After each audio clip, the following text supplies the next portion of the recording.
ہمارے لوگ خوشی کے موقع پر دعوتیں کرتے ہیں، ہمارا رواج بنا ہوا ہے دعوتیں صرف شادی پر ہوتی ہے، بہت کم جو بچوں کی پیدائشوں پر ہوتی ہے، لیکن زیادہ تر صرف شادیوں تک محفوظ ہے۔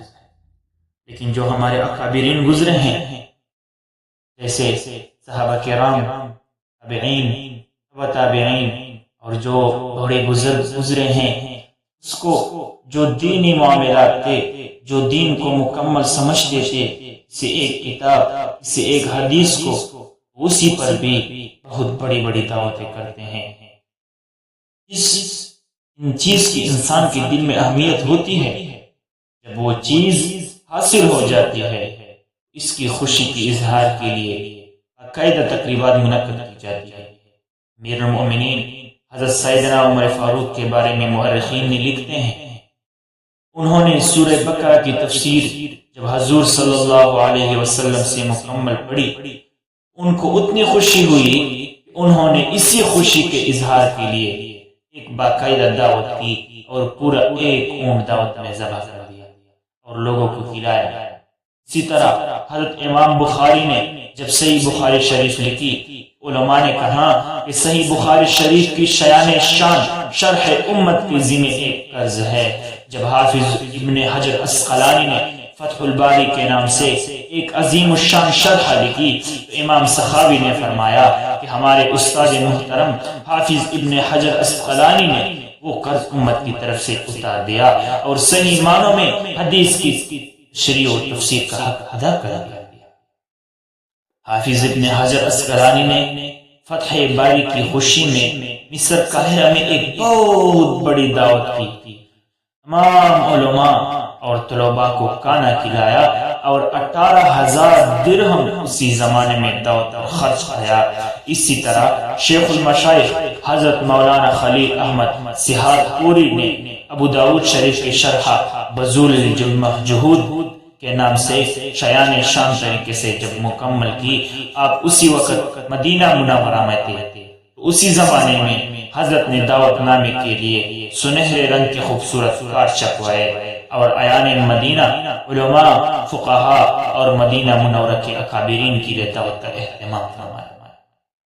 دعوتیں صرف شادیوں پر نہیں ہونی چاہیے، ہاں ہونی چاہیے، لیکن جتنی استطاعت اللہ نے دی ہے اتنی خوشی کرنی چاہیے، اتنی استطاعت کے ساتھ دعوت کرنی چاہیے۔ دعوت میں ایسا نہ ہو کہ غریبوں کو کھانا نہ کھلایا جائے، اور جو بڑے لوگ آتے ہیں، مالدار لوگ آتے ہیں، اس کو پروٹوکول دیا جائے اور غریبوں کو دھکے دیا جائے۔ نہیں، یہ صدقہ، یہ خیرات آپ کا قبول نہیں ہوگا، یہ صدقہ، یہ خیرات آپ اللہ کے لیے نہیں کریں گے، یہ آپ لوگوں کے دکھاوے کے لیے کریں گے۔ اسی طرح جب حضرت مولانا خلیل احمد سہانپوری نے دعوت کا اہتمام کیا تھا، چند سو علماء فضلاء کا مجمع تھا اور سب کو بہترین مکلف کھانا کھلایا۔ حضرت مولانا سہانپوری نے ایک دن فرمایا کہ بس میرے 3 ارمان رہ گئے ہیں۔ کتنے ارمان رہ گئے ہیں؟ 3 ارمان رہ گئے ہیں، اللہ پاک پورے فرمائے۔ نمبر 1 میرا یہ ارمان ہے زندگی میں کہ مکہ معظمہ سے مدینہ منورہ تک راستہ محفوظ دیکھ لوں، اور دوسرا ہے بذل مجہود کتاب مکمل دیکھوں، اور تیسرا ہے جنت البقیع میں حضرت صحابہ کے پڑوس میں قبر نصیب ہو جائے۔ اللہ تعالی نے اس کی یہ 3 مرادیں پوری فرمائی ہے۔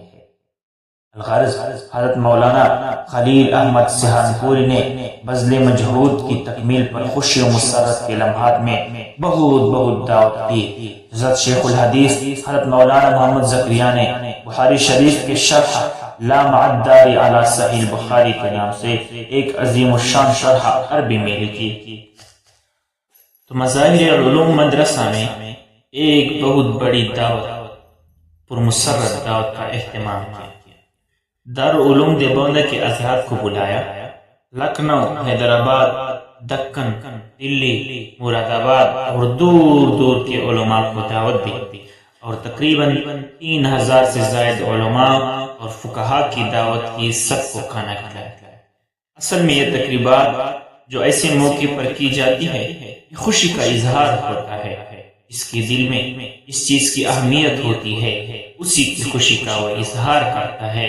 اب جن لوگوں کو دنیا کے مال کی قدر ہوتی ہے وہ جب دکان کا افتتاح کرتے ہیں اس میں مٹھائی تقسیم کرتے ہیں، خاص دوستوں کو بلاتے ہیں۔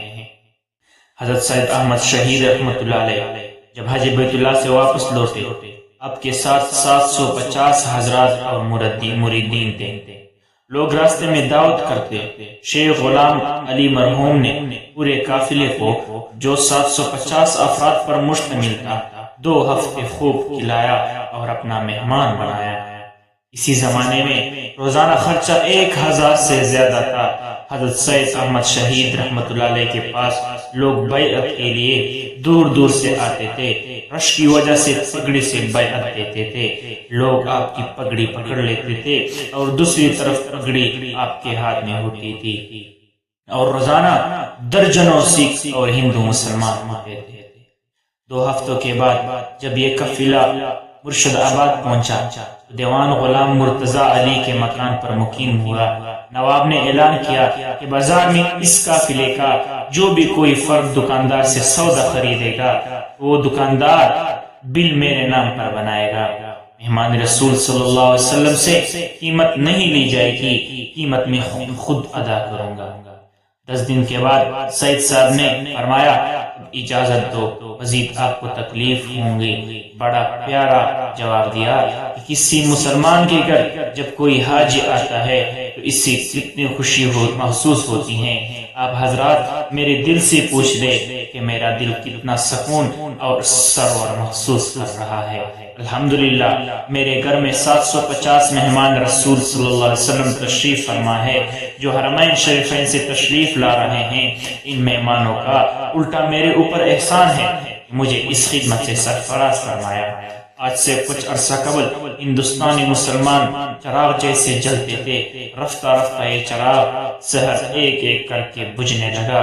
اسلامی معاشرہ بڑوں کا اہتمام اور چھوٹوں پر شفقت، اولاد کے ساتھ محبت، والدین کی عظمت، عورت و عصمت، مہمانوں کی مہمان نوازی اور ملازموں کے ساتھ نرمی سے پیش آنا شروع کر دی۔ اب افسوس سے کہنا پڑتا ہے یہ چیزیں رخصت ہو رہی ہیں۔ ہمارے گھروں میں جب مہمان آتے ہیں ہر ایک منہ بنایا بیٹھا ہوتا ہے، یہ پھر آ گیا، حالانکہ کسی کو یہ پتہ نہیں کہ مہمان جو جس پر اللہ تعالی رحمت کرتا ہے اسی گھر مہمان بھیجتا ہے۔ چمن کے تخت پر جس دم شگل کا تجمل تھا، ہزاروں بلبلوں کی فوج تھی، ایک شور تھا غلتا۔ جب آئے دین خزاں کے کچھ نتا جز خار گلشن میں، جب آئے دین خزاں کے کچھ نتا جز خار گلشن میں، بتاتا باغ بارو رو یہاں غنچہ یہاں گل تھا۔ اب مسلمانی ہمارے اندر سے جا چکی ہے، اب ہم صرف نام کی مسلمان رہ گئے ہیں، صرف نام کی مسلمانی سے ہم نہیں چلتا۔ ہمیں وہ کام کرنے چاہیے جو ہمارے بزرگوں نے کی، ہمارے تابعین نے کی، ہمارے تبع تابعین نے کی، صحابہ نے کی۔ ہمیں اصلاح ہوگی، ہم فلاح حاصل کریں گے۔